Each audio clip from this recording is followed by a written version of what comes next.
తెలంగాణలో చివరి దశ పంచాయతీ ఎన్నికల పోలింగ్ కొనసాగుతుంది. మధ్యాహ్నం 1 గంట వరకు పోలింగ్ జరగనుంది. 2 గంటల నుంచి ఓట్ల లెక్కింపు ప్రారంభించి రాత్రికి ఫలితాలను ప్రకటిస్తారు. ఆ తర్వాత వార్డు సభ్యులతో సమావేశాలు నిర్వహించి ఉప సర్పంచ్ ఎన్నికలు నిర్వహిస్తారు.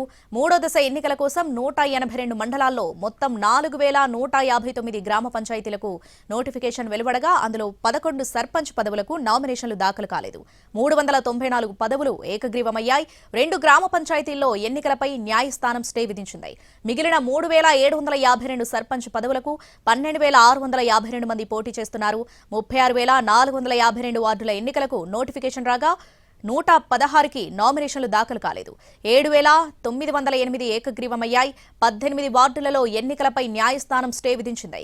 మిగిలిన 28410 వార్డులకు 75725 మంది బరిలో ఉన్నారు.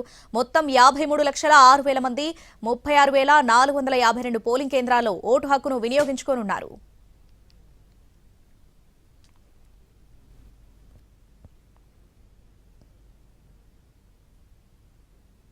తెలంగాణలో చివరి దశ పంచాయతీ ఎన్నికల పోలింగ్ కొనసాగుతుంది. దీనికి సంబంధించి పూర్తి అప్డేట్స్ వరంగల్ నుంచి మా ప్రతినిధి అరుణ్ లైవ్ లో అందిస్తారు. అరుణ్, అక్కడ పోలింగ్ సరళి ఏ విధంగా ఉంది? డీటెయిల్స్ ఏంటి?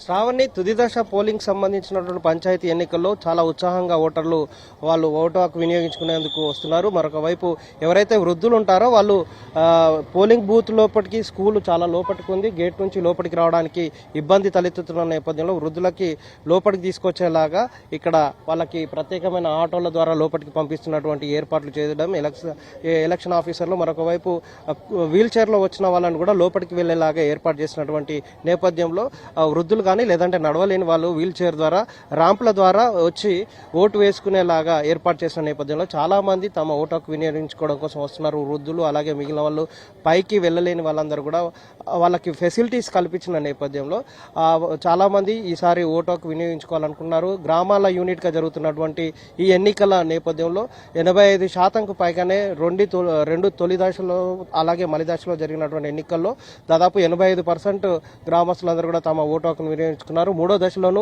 అదే స్థాయిలో ఓటు హక్కు వినియోగించుకునేలాగా ఉన్నది. ప్రస్తుతం మనం హన్మకొండ జిల్లా పరిధిలో కనుక చూసుకుంటే హన్మకొండ జిల్లాలో జరుగుతున్నటువంటి ధామర స్కూల్ దగ్గర జరుగుతున్నటువంటి ఎన్నికల సరళిని ఒకసారి పరిశీలిద్దాం.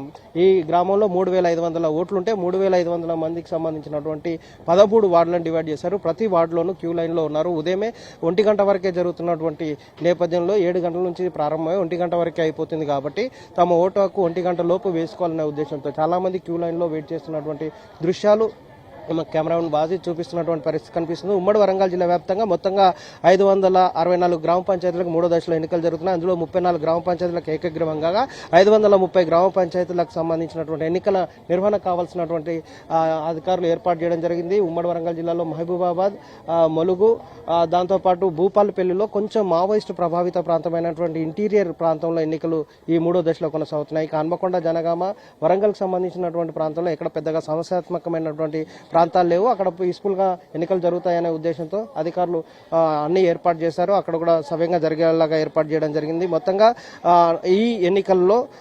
530 గ్రామ పంచాయతీలకు సంబంధించినటువంటి ఎన్నికల్లో మొత్తం 6,28,996 మంది ఓటర్లు తమ ఓటు హక్కు వినియోగించుకునే దానికోసం సమాయత్తమైనారు. మిగిలినటువంటి వార్డులకు సంబంధించినటువంటి పరిశీలన తీసుకోగలిగితే 4,896 వార్డులకు ఎన్నికలు జరుగుతుండగా 7,794 వార్డులకు ఏకగ్రీవమైంది. మిగిలినటువంటి 4,102 వార్డులకు సంబంధించినటువంటి ఎన్నికలు జరుగుతున్నటువంటి పరిస్థితి కనిపిస్తుంది. భూపాలపల్లి జిల్లాలో 4 మండలాలకు సంబంధించినటువంటి ఆ ఏరియాలో ఎన్నికలు జరుగుతున్నాయి. అలాగే హన్మకొండలో 4 మండలాలు, జనగామలో 4 మండలాలు, మహబూబాబాద్ లో 7 మండలాలు, మొత్తం 169 గ్రామాలకు సంబంధించినటువంటి ఎన్నికలు అక్కడ నిర్వహించాల్సి ఉండగా 19 ఏకగ్రీవం జరిగాయి. అక్కడ మిగిలినటువంటి 150 గ్రామ పంచాయతీలకు ఎన్నికలు నిర్వహిస్తున్నటువంటి నేపథ్యం కనిపిస్తుంది. 1 గంట వరకు తమ ఓటు హక్కు వినియోగించుకోవాలని ఇంతకు ముందే ప్రచారం జరిగింది. నేపథ్యంలో ఈ అభ్యర్థులందరూ తమ ఓటు హక్కు వాళ్ళు గెలుపొందడం కోసం కావాల్సినటువంటి చర్యల్లో భాగంగా పెద్ద ఎత్తున